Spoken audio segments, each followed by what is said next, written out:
दोस्तों, हम आज बात करेंगे शिव और शंकर के बारे में। क्या शिव और शंकर एक हैं?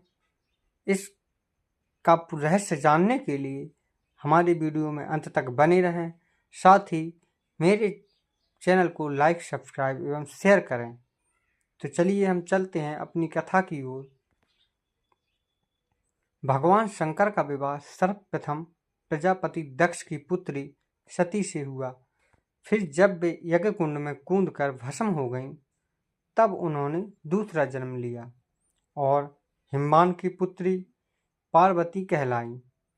कहते हैं कि गंगा, काली और उमा भी शिव की पत्नियां थीं, लेकिन वास्तव में शिव के साथ पार्वती का ही नाम लिया जाता है। ऐसा क्यों है? आप लोग कमेंट जरूर करें।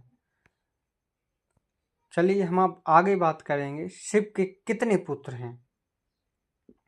भगवान शिव ने पार्वती से विवाह करने के बाद कार्तिकेय नाम का एक पुत्र प्राप्त किया।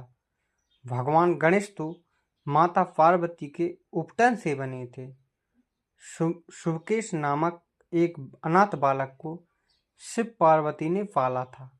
जालंधर शिव के तेज से उत्पन्न हुआ था। अयप्पा शिव और मोहिनी के संयोग से जन्मे थे। भूमा उनके ललाट के पसीने की बूंद से जन्मे थे। अंधक और खुजा नामक दो पुत्र और थे, जिसके बारे में ज्यादा उल्लेख नहीं मिलता है। शिव पुराण में भगवान शिव के परिवार का पूर्ण रूप से और विस्तार में उल्लेख मिलता है। क्या आपको पता है या आपको पता था? कमेंट जरूर करें। आगे हम बात करेंगे शिव के शिष्यों के बारे में कि शिव के कितने शिष्य थे।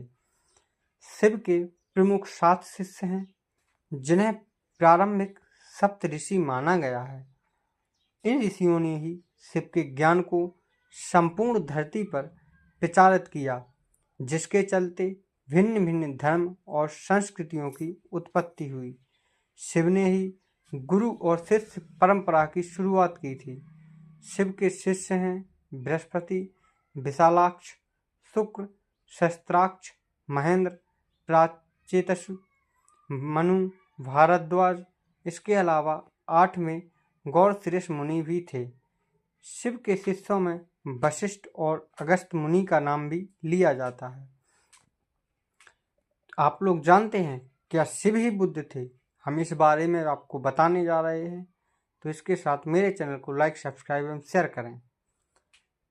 बौद्ध साहित्य के मर्मज्ञ, अंतरराष्ट्रीय ख्याति प्राप्त विद्वान प्रोफेसर उपासक का मानना है कि शंकर ने ही बुद्ध के रूप में जन्म लिया था।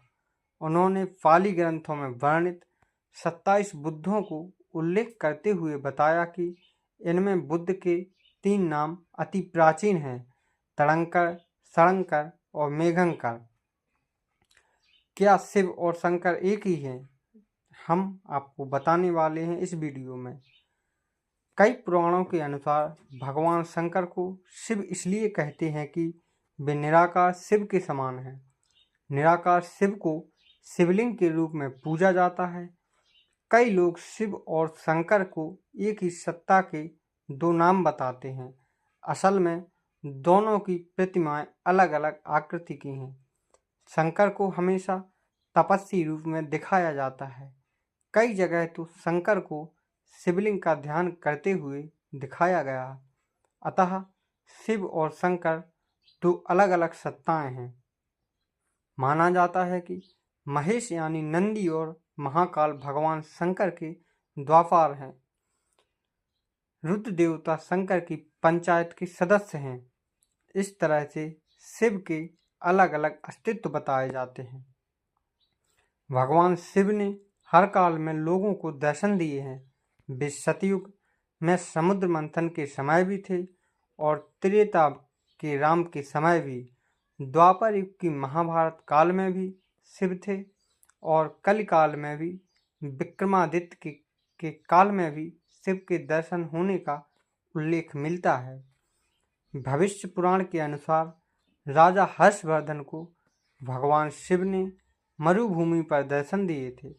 कलयुग में भगवान शिव के दर्शन का उल्लेख भविष्य पुराण में बताया गया है, लेकिन कहीं भी इसका उल्लेख नहीं किया जाता है। और वनवासियों और आदिवासियों के देवता के बारे में हम बात करेंगे। भारत के असुर, दानव, राक्षस, गंधर्व, यक्ष, आदिवासी और सभी वनवासियों के आराध्य देव शिव ही हैं। कहा जाता है कि शैव धर्म भारत के आदिवासियों का धर्म है। सभी 10 नामी भाग शाक्त, सिद्ध, दिगंबर, नाथ, लिंगायत, तमिल शैव, कालमुख शैव, कश्मीरी शैव, वीर शैव, नाग, लकुलीश, पशुपात, कापालिक, कालदमन और महेश्वर सभी शैव धर्म से जुड़े हुए हैं। चंद्रवंशी, सूर्यवंशी, अग्निवंशी और नागवंशी भी शिव की ही परंपरा से ही माने जाते हैं। तो दोस्तों, आज की हमारी यह कथा यहीं पर समाप्त होती है। तो आप लोग जान ही गए होंगे कि शिव और शंकर क्या एक हैं, और उनके पुत्रों के बारे में, उनके शिष्यों के बारे में। आप लोगों को यह कथा कैसी लगी कमेंट बॉक्स में ज़रूर बताएं। साथ ही मेरे चैनल को लाइक, सब्सक्राइब एवं शेयर करें। तो मिलते हैं हम अपनी अगली कहानी में।